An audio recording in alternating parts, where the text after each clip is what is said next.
You'll never guess what just happened to me. So this car's been sitting here for about a week. We diagnosed it with a bad transmission, Nissan.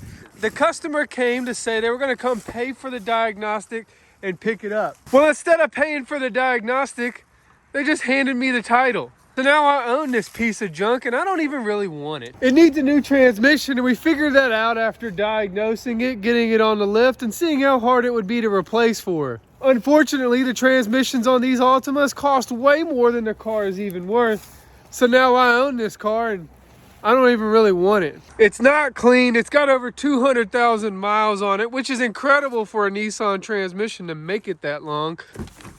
And it needs a little more work than just the transmission to get it back on the road. In other words, this car is essentially worthless, and now it's taking up a spot in my lot, and only way I can get my money back out of it is to scrap it out and get the money out of its weight, which I probably won't even break even on that. But it's just another day with me and Mabel walking through our lot with all these cars out here. And you've seen it before, the mechanic's lot that you can barely park on. It's got so many cars on it, and you think to yourself, there's no way they can work on all these cars. There's no way all these cars are broken. And in fact, you'd be right. 15 to 20% of these cars out here, and that may be a little gracious, are abandoned vehicles, and they've been left sitting here, and they just take up spots, they take up time, and they take up money, most importantly. Hiding back here amongst the other cars is this Mercury Mountaineer. It's a 2009 model, and it had a transmission rebuilt in it back in March. It never left after the transmission was fixed because the customer never came to pick it up. Fortunately, I just got the title to this vehicle after months of battling with the DMV with paperwork and other things to prove that the lady owed money for a transmission repair on this car. That's called a mechanic storage lien, and it takes months to do the process, and even once you get the process done, you're stuck here with a big old metal paperweight. Now this one does run and drive, but as you can see, it hasn't had an inspection in several years, which means that there's gonna be some other issues wrong with this car before we can get it into a sellable condition. Not to mention the inside of it is probably not too nice. We're gonna bring this car inside, see how it's running and driving, and find the real reason why it was left abandoned here. Now when I say this thing's been sitting out here for months, I literally mean since it was warm outside, and you can obviously see the snow around me and see it's pretty cold out here. So it's been sitting here through the seasons, and so it's had leaves on it, now it has snow on it, and hopefully we can get it out of here before the snow melts. Let's see how it looks underneath the hood. Wow, it's not that bad. That's actually pretty nice. I was expecting a lot worse. Now we did work on this thing, but like I said, it was months ago, so I don't really remember how good of a condition this vehicle is in. And now I own it, so I really need to check it out, and that's what we're hoping to do today here. Let's see how it starts.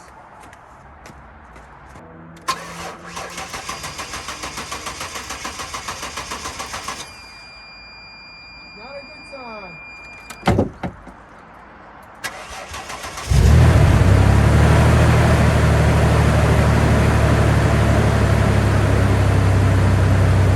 You hear that?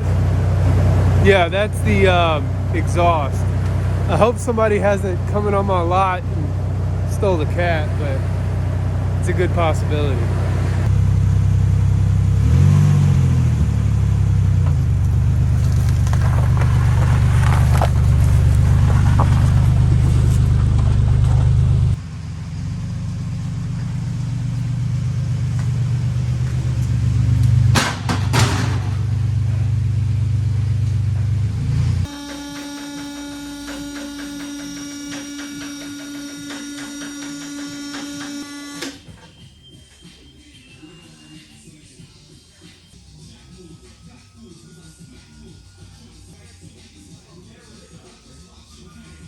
So the transmission work seems good. I mean, we did a good job on the transmission. It moves, it drives. It needs a couple other small things that apparently the customer didn't want to pay for. For instance, there is an exhaust leak underneath the car. It's just from where a flange has rusted out. Now, I believe when we had contacted a customer for pickup, probably let them know it had a couple other small things that needed to be done. That's probably why this one was left abandoned here. You know, when you're working on these older cars, you never are done with your project. You'll start to learn that, especially if you watch my videos. Anytime you're getting something done, there's always going to be something else that pops up that needs to be done as well. And if we come under here, I'll show you just what I mean. Here's this exhaust. You can tell that is not tight. And we also got some bad sway bar end links here. Not hugely important, but they are bad. I mean, they're definitely not good.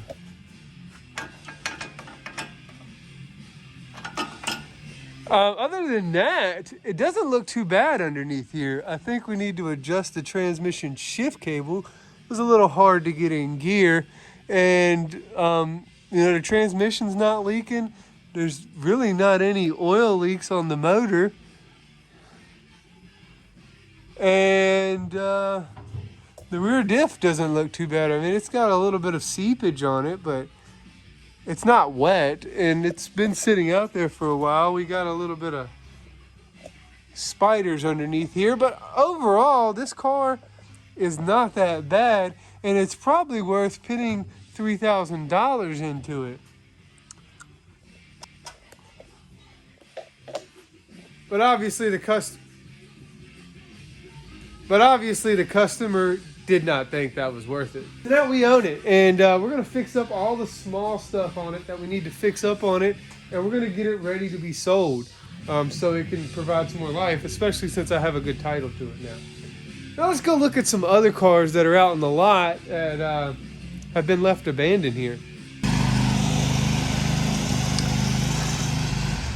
Now this white Equinox is a unique story. Somebody had a timing chain put in this thing by a backyard mechanic, and they screwed the motor up. They brought it to me to see if I could do anything with it, but I don't mess with timing chains, and I told them that, you know, they're better off scrapping this thing. So they basically just left it here. And now we're gonna put it in our special reserve spot over there where we pick cars. You hear that? That's special, isn't it? I think it's electric power steering. Here we go. It'll start up fine. You see, we're not charging. The belt is not moving. And you see that crankshaft down there spinning. We'll get underneath here.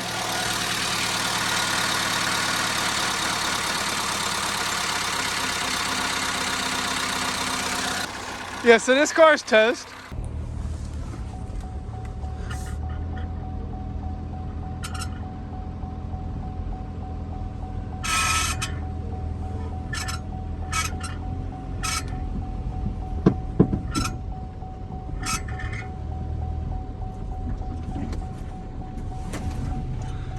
All right, we're way back in here.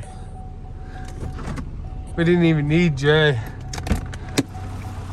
And there another abandoned car sits, and we're gonna block it in, even though I know the customer's not coming to get it, because they can't come to get it. But with that be, yeah, I'm fine. With that being said, now here's another abandoned car here. This is a 2011 Toyota Camry, and we rebuilt the transmission in this thing. Yay. And the customer, actually, they were in contact with us. They really wanted us to fix this car. And we did. We fixed it for them. This thing runs and drives. It fires right up. It's even got battery power. You see, the keys work. It wasn't taken care of very well, as you can see on the inside. It is pretty nasty in here. Not clean at all. It's got some sunglasses down here in the bottom. Those are pretty cool. I can't complain too much. I mean, it's a Toyota, and it's not free, but it's basically free. I mean, nothing is free. We had to put a lot of time and labor in it to get it fixed, and we're gonna need to put more time and labor in it to get it fixed. But hey, let's start it up, see how it runs. And yeah, not very clean. Fires up. It's got a little timing chain rattle. Got a little bit of a timing chain rattle on startup. That's probably from no oil changes or something else like that. Well, it moves and it drives. That's always a plus when they move and they drive, right? Windshield wipers work. That's a plus too.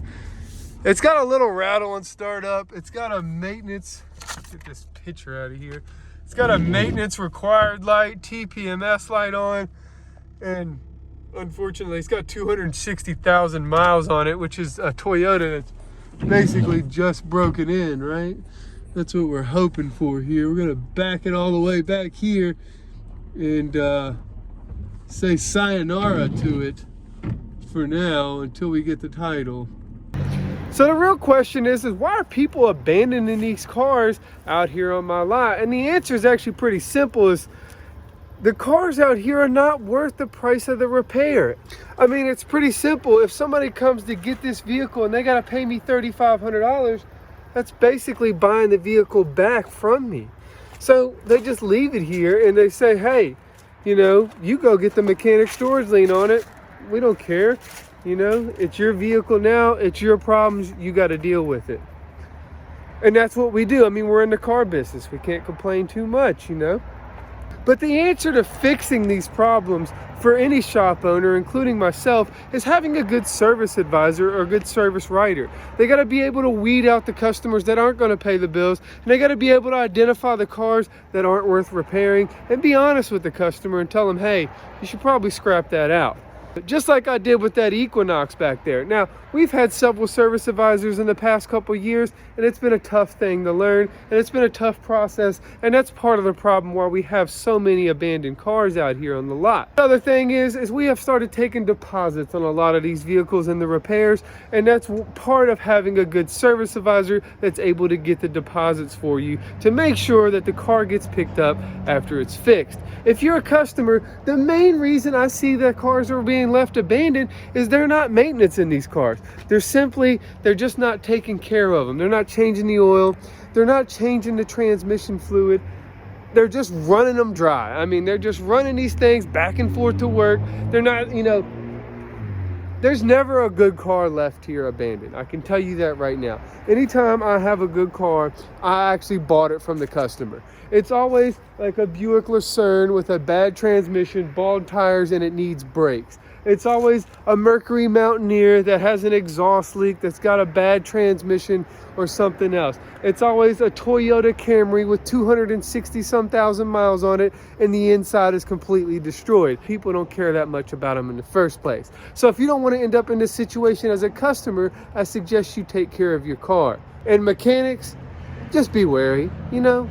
If you see a Mercury Mountaineer and it doesn't look like the price of a transmission repair, get a deposit or make sure they got the money before you start working on it. So you don't end up with all these cars to work on like me. Hey, we're gonna go fix them anyway.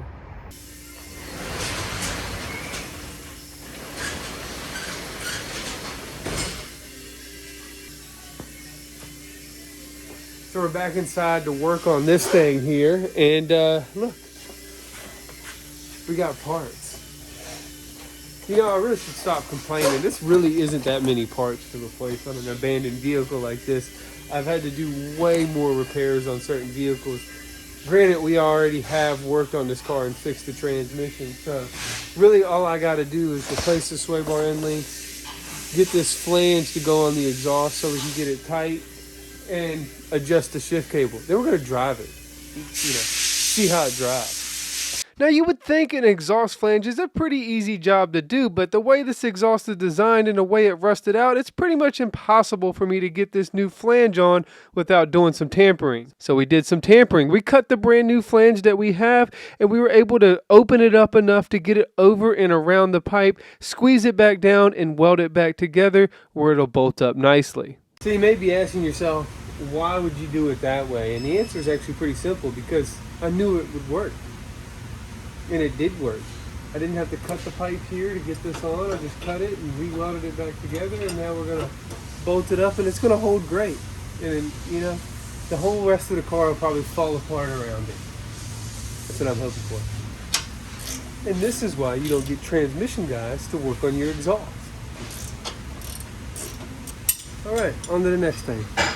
Now the next thing is the sway bar end links, and these are usually really easy to get off, and that is if they're not rusted, and these are rusted. So it took a little bit of impacting and pry bars and vice grips to get the first one off, and on the second one I kind of just melted it straight off the car because I was tired of fooling with it. Just kidding. These sway bar end links are just basically one long bolt, so all you got to do is tighten them down and charge the customer a couple hours labor, and you're good to go.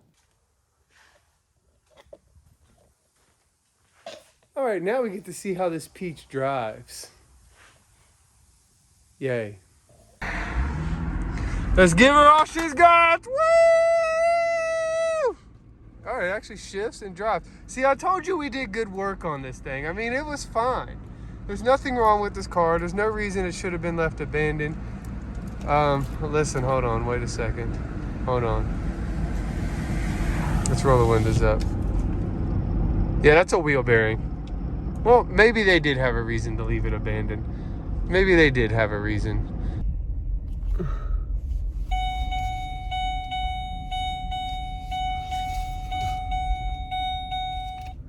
Back in the shop. Well, as I said before, the projects on these things never end. And there's still a couple little things we got to do to it to get it exactly right. We have to change the oil. There's some sound underneath. We got to adjust the shift cable. It sounds like we have a wheel bearing going bad driving down the road. So that's why it's left abandoned. People don't take care of their car. And then when they bring it to a shop and when they have the chance to get it taken care of, they don't see the value in that. So if it's a lot of money, they're just going to leave it behind. And if you're a customer, take care of your cars. If you're a mechanic, be wary of the cars you're working on. And never work on a car you would not own yourself. Because chances are, if you work on it, you just may end up owning it.